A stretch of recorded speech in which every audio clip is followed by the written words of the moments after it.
अस्सलाम वालेकुम दोस्तों। कैसे हैं आप सब? उम्मीद करता हूँ सब ठीक ठाक होंगे, खैरियत से होंगे। आज हमारा ट्रेडिंग का डे 6 है और ये 3 टॉपिक्स हैं जो हम मेनली आज पढ़ेंगे इंशाल्लाह। जिसमें सबसे पहला जो हमारा टॉपिक है वो है सेशंस।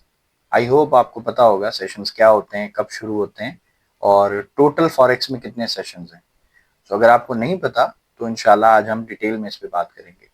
सेकंड टॉपिक जो हमारा है वो है बेस्ट टाइम फॉर ट्रेड। सो अगर आपको ये पता ही नहीं है कि किस वक्त आपको ट्रेड फाइंड करनी चाहिए और किस वक्त आपको चार्ट को देखना ही नहीं चाहिए, तो आप बहुत ही ज्यादा परेशान और कंफ्यूज रहेंगे। देखें, फॉरेक्स ऑलमोस्ट 24 घंटे मार्केट चलती है, लेकिन इसका ये मतलब नहीं है कि आप 24 घंटे जो है वो मार्केट को देखते रहें और फजूल में गलत एंट्रियां लेते रहें। इसके लिए एक आपको टाइम रखना चाहिए। फॉर एग्जाम्पल मैं अगर अपनी बात करूं तो मुझे ऐसा लगता है कि सुबह 9 बजे से लेके और 1 बजे तक, दोपहर 1 बजे तक, ये जो 4 घंटे हैं इसमें मुझे 2-3 एंट्रियां मिल जाती है। अल्हम्दुलिल्लाह अच्छी ट्रेड्स मुझे इसमें मिल जाती हैं। और उसके अलावा मेरी कोशिश ये होती है कि अगर मुझे एक अच्छी ट्रेड मिल जाए तो मैं दोबारा ट्रेड ना करूं। ठीक हो गया। थर्ड नंबर पर जो हम डिस्कस करेंगे वो है रिटेलर वर्सेस ऑपरेटर। तो आई होप ये वर्ड आपने पहले भी सुने होंगे, अगर नहीं सुने तो मैं थोड़ा सा एक्सप्लेन कर देता हूँ। देखिए, मार्केट में दो तरह के ट्रेडर्स होते हैं। एक रिटेलर्स हैं जो कि हम लोग हैं जिनके पास थोड़ा थोड़ा कैपिटल होता है और हम ट्रेड करते हैं। दूसरे वो लोग हैं जो ऑपरेटर्स हैं, जो बहुत बड़े अमाउंट के साथ, यानी बहुत बड़े फंड्स के साथ ट्रेड करते हैं, जैसे बैंक्स हैं या दीगर फाइनेंशियल इंस्टीट्यूट से होते हैं ना, वो ऑपरेटर्स कहलाते हैं। बेसिकली मार्केट को ऑपरेटर चलाता है, हम लोग नहीं चलाते। अगर हम अपनी साइकोलॉजी, अपनी सोच को, रिटेलर माइंडसेट को भी समझ लें और ऑपरेटर को भी समझ लें, तो ही हम इस मार्केट में बहुत अच्छी ट्रेड फाइंड कर सकते हैं। और उस ट्रेड को यकीन करें, अगर आप होल्ड करें, क्योंकि एक ये भी हमारा प्रॉब्लम है कि जब हमें अच्छी ट्रेड मिल जाती है ना, हम उसको होल्ड नहीं करते। हम उसको भी डर के गलत ट्रेड समझ के थोड़े प्रॉफिट में बंद कर देते हैं। सो अगर आपको रिटेलर और ऑपरेटर माइंडसेट समझ आ जाएगा, साइकोलॉजी समझ आ जाएगी, तभी आप अपनी अच्छी ट्रेड्स को होल्ड भी कर पाएंगे। सो इंशाल्लाह हम सेशन से आगाज करते हैं। देखिए, सेशन मेनली फॉरेक्स में 4 सेशन होते हैं। आपको कोई परेशान होने की, रटा लगाने की जरूरत नहीं है कि कब शुरू होता है, ये कब नहीं होता। आपको जस्ट forexfactory.com वेबसाइट पर आना है। ये आप देख सकते हैं, स्क्रीन के ऊपर आपको नजर आ रही है। और फॉरेक्स फैक्ट्री के वेबसाइट जब जैसे ही आप ओपन करेंगे तो उसमें बहुत सारी चीजें हैं। और आई होप ये बड़ी फेमिलियर वेबसाइट है और बहुत सारे लोग इसको ऑलरेडी यूज कर रहे होंगे। इसमें मुख्तलिफ जो न्यूज आती हैं, जो डाटा आते हैं, वो इसके ऊपर रिवील होते हैं और इसमें टाइम वगैरह भी होता है। लेकिन आपको बिल्कुल लास्ट में आ जाना है। जब आप स्क्रॉल करते जाएंगे तो लास्ट में यहाँ पर आपको सेशंस दिखाई दे रहे हैं। अब देखें, यहाँ पे टोटल 4 सेशन है। सिडनी है, टोक्यो है, लंदन है एंड न्यूयॉर्क है। मैंने अपनी ट्रेडिंग का जो टाइम बताया 9 बजे से 1 बजे तक, वो इसीलिए बताया कि उसमें टोक्यो और लंदन सेशन दोनों ओपन होते हैं। ठीक हो गया। और थोड़ा सा सिडनी सेशन भी होता है, क्योंकि सिडनी सेशन ऑलमोस्ट 11 बजे के आसपास बंद होता है। मुझे ये तीनों सेशन मिल जाते हैं। अब इन तीनों सेशन के मिलने से मुझे फायदा क्या होता है कि मुझे एक अच्छी एंट्री मिल जाती है, और चूंकि मार्केट में इतनी ज्यादा लिक्विडिटी नहीं होती, तो उसके जो स्टॉप लॉसेस होते हैं ना, वो भी छोटे बनते हैं। मैं पर्सनली जो प्रेफर करता हूँ वो 9 बजे से लेके 1 बजे तक का टाइम है। अगर आप सुबह 9 बजे से 1 बजे तक मार्केट में आते हैं ट्रेड फाइंड करने के लिए, तो इनशाला आपको अच्छी एंट्री मिल जाएगी। अब प्रॉब्लम ये है कि बहुत सारे लोग जॉब करते हैं तो वो सुबह में टाइम नहीं दे सकते। तो उनके लिए फिर मेरी ये उनसे रिक्वेस्ट भी है और उनसे गुजारिश है कि आप कोशिश करें कि पहले forexfactory.com पर आने के बाद आप ये देख लें कि कोई बड़ा इवेंट तो नहीं है। जैसे मिसाल के तौर पे अगर मैं आज की बात करूं, आज 30 अप्रैल है, तो आज नॉन फॉर्म एम्प्लॉयमेंट का भी डाटा था, जीडीपी का भी डाटा था, एडवांस जीडीपी। अब ये बहुत बड़े बड़े न्यूज़ेस हैं। ठीक है। अब मैं इतने अच्छे और मतलब इतनी जो हाई इम्पैक्ट की न्यूज़ेस के दौरान अगर ट्रेड करूंगा तो हो सकता है मेरा लॉस हो, क्योंकि जब भी बड़ी न्यूज़ें आती हैं तो मार्केट में वॉलीटिलिटी जो है वो बहुत ज्यादा हो जाती है और मार्केट बड़ी तेजी से मूव करती है। मेरी कोशिश ये होती है कि मैं मार्केट में उस वक्त ट्रेड करूं जब मार्केट किसी डायरेक्शन में हो, यानी डाटा आ जाए। अब जैसे ही न्यूज रिलीज होगी, बहुत सारे मेरे भाई दोस्त जो जल्दबाज हैं, जिनको जो फोमो का शिकार होते हैं, जिन आपको आई होप पता होगा फोमो क्या होता है। जैसे ही उनको ये लगता है कि बस जी मार्केट तो निकल गई, अब हमें ट्रेड मिलेगी नहीं, तो वो फोमो में आके बेचारे वो गलत एंट्रियां लेते हैं और लॉस कर बैठते हैं। मोस्टली अगर आप न्यूयॉर्क सेशन में ट्रेड कर रहे हैं, कोशिश करें कि कोई बड़ा इवेंट ना हो, कोई न्यूज ऐसी ना हो जिसकी वजह से मार्केट जो है वो मतलब इतनी बड़ी मूव कर ले कि आप उसको कंट्रोल ना कर पाए, क्योंकि मोस्टली जो है वो लोग एसएल नहीं लगाते। तो मैं अपनी हर वीडियो में कोशिश करता हूँ ये बताऊं कि भाई आप एसएल लगाएं। आपका 10 दफा भी एसएल कट रहा है ना, आप उसको कटने दें, कोई मसला नहीं है, कोई क़यामत नहीं आ जाएगी। आप ये समझ लें कि जो आप लॉस कर रहे हैं ना, आप वो मार्केट को फीस पे कर रहे हैं सीखने की। क्योंकि जितनी दफा आपका स्टॉप लॉस कटेगा ना, आपको यकीनन मेरी वो बात याद आएगी जो मैं अक्सर बोलता हूं कि भाई लिक्विडिटी को समझें। अगर आपका स्टॉप लॉस 10 दफा कट गया है और आपको एक भी टीपी नहीं मिली, तो इसका मतलब है कि आप ना तो लिक्विडिटी को समझ पा रहे हैं, ना आपके पास कोई अच्छी स्ट्रेटेजी है। सो पहले लिक्विडिटी को समझें, स्ट्रेटेजी को समझें, इंशाल्लाह आपका एसएल नहीं कटेगा। ठीक होगी बात। सो हमने सेशन को समझा। मजीद आपको अगर टाइम वगैरह देखना हो तो यहाँ पे हर चीज मेंशन है कि सेशन कितने बजे ओपन होता है, कितने बजे क्लोज होता है। सो इसमें कोई इतनी टेंशन वाली बात नहीं है। अच्छा, सेशंस के से रिलेटेड एक इंडिकेटर भी है मार्केट में। मतलब अगर आप इंटरेस्टेड हो कि वो इंडिकेटर कैसे यूज करना है, उसकी क्या सेटिंग्स हैं, तो आप मुझे कमेंट सेक्शन में बताइएगा, इंशाल्लाह मैं उसके ऊपर एक अलग से वीडियो बना दूंगा। सो हमने सेशंस को भी कवर किया, मैंने आपको ये भी बता दिया कि कौन सा ऐसा टाइम है जब आपको ट्रेड करनी चाहिए। ठीक है। सो ज्यादातर जो मैं प्रेफर करता हूँ, रेकमेंड करता हूँ, वो सुबह 9 बजे से 1 बजे तक है। उसके बाद 1 बजे के बाद फिर आप ट्रेड नहीं करें, आपको नहीं मिलेगी, करेंगे भी तो लॉस करेंगे।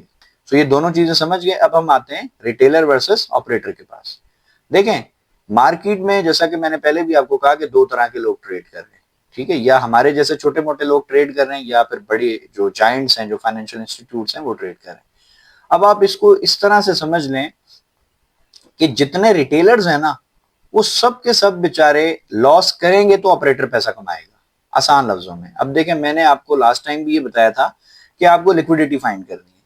देखें, यहां पर अगर मेरे वो भाई जो सपोर्ट रेजिस्टेंस पे काम करते हैं, देखें जैसे ही मार्केट ने यहां से फॉर एग्जांपल जब आपने ये देखा कि मार्केट ऊपर जा रही है, तो यकीनन आप सेल नहीं कर सकते थे। आप चाह के भी सेल नहीं करेंगे, आपको पता है कि यार मार्केट ऊपर जा रही है, यहां से गिरी है, तो अब मैं बाय ही करूंगा।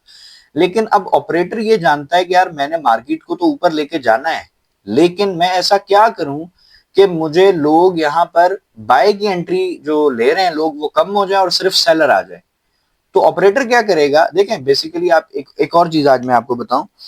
जिस तरह दुनिया की हर मार्केट है ना, जिसमें बायर और सेलर होता है, इस मार्केट में भी ऐसा ही है।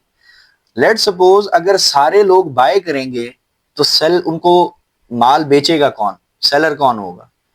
और अगर सारे ही सेल करेंगे तो उनको उनसे माल खरीदेगा कौन? सो बायर और सेलर दोनों होने चाहिए। सो इसका बेसिकली जो ये जो गैप है, बाज़ औक़ात आपने देखा होगा कि मार्केट बहुत तेजी से बाय चली जाती है या बहुत तेजी से सेल आ जाती है। जैसे आप ये देखें, ये बड़ी तेजी से सेल आ गई थी, तो फिर यहाँ पे सेल क्यों आई मार्केट, उसकी क्या रीजन थी, वो अभी हम समझते हैं। देखें, यहां पर भी इस केस को पहले आप समझें। इस केस में मार्केट ने क्या किया? यहां से सब बाय करना चाह रहे थे, सब बाय में इंटरेस्टेड थे। मार्केट ने बोला ठीक है आप बाय करें, सबको यहां से बाय करवाया। बाय करवाने के बाद रिटेलर ने क्या किया? सिर्फ 10 मिनट के अंदर पूरी की पूरी इनकी जो लिक्विडिटी थी उसको उसने ग्रैब किया। लिक्विडिटी ग्रैब करने के बाद अब आप मुझे बताएं कि जब आप इस तरह से दो फर्ज करें, ये मार्केट अभी यहां से चली ही नहीं है, जब इतनी तेजी से आप देखेंगे मार्केट को गिरता हुआ और इस तरह मर मर के मार्केट ऊपर जा रही है, तो यकीनन आप सेल की एंट्री ही करेंगे, आप बाय नहीं कर सकते। क्यों नहीं करेंगे? क्योंकि आप देख रहे हैं कि यार मार्केट तो बाय नहीं जा रही, मार्केट तो सेल बड़ी तेजी से आ रही, हो सकता है ये गिर जाए। और जैसा कि आजकल एक मिथ बनाई हुई है कि जी गोल्ड ऑल टाइम हाई के ऊपर चल रहा है और तो आप बाय ना करें, नीचे आ जाएगा सेल करें, ऐसा कोई सिस्टम नहीं है भाई। आप एसएल लगाएं, कहीं से भी बाय करें, कहीं से भी सेल करें, बस एसएल यूज करें। क्यों? क्योंकि जब आप एसएल लगा देंगे ना, तो आपका रिस्क जो है ना वो बड़ा कैलकुलेटेड हो जाएगा। आपको पता है मैंने $5 का या $10 का ही रिस्क लिया है, इससे ज्यादा तो लॉस हो ही नहीं सकता ना आपको। अब यहाँ पे इन्होंने देखें क्या किया, 10 मिनट में मार्केट को नीचे ले आए। मेरे वो भाई जो सपोर्ट रेजिस्टेंस पे काम करते हैं, देखें उनकी सपोर्ट ब्रेक हुई, मार्केट ने उनको सेल में ट्रैप किया और मार्केट ऊपर चली गई। ठीक है। अच्छा, अब मैं देखें यहाँ पर आपको एग्जैक्ट वही बात बताऊं, लिक्विडिटी को भी आप इसमें मिक्स कर लें। कैसे मिक्स करेंगे ये आप समझें जरा इसको। लेट सपोज यहां से सबने बाय किया हुआ है, ठीक है, मार्केट ऊपर चली गई है। अब जैसे ही मार्केट इधर आई, देखें फिर यहाँ से बायर्स घुस गए होंगे, यहाँ से फिर बाय हो गया। अब रिटेलर्स जो हैं वो तो बाय कर रहे हैं, लेकिन ऑपरेटर ये चाहता है कि भाई रिटेलर बाय नहीं करें, सेल करें। तो ऑपरेटर ने क्या किया, इतनी बड़ी कैंडल बनाई। अब देखें ये जो कैंडल है ना, वो इसको हाईलाइट करके बताता हूं। देखें ये एक कैंडल है, ठीक है, इसको हम थोड़ा सा जूम भी करके देखते हैं।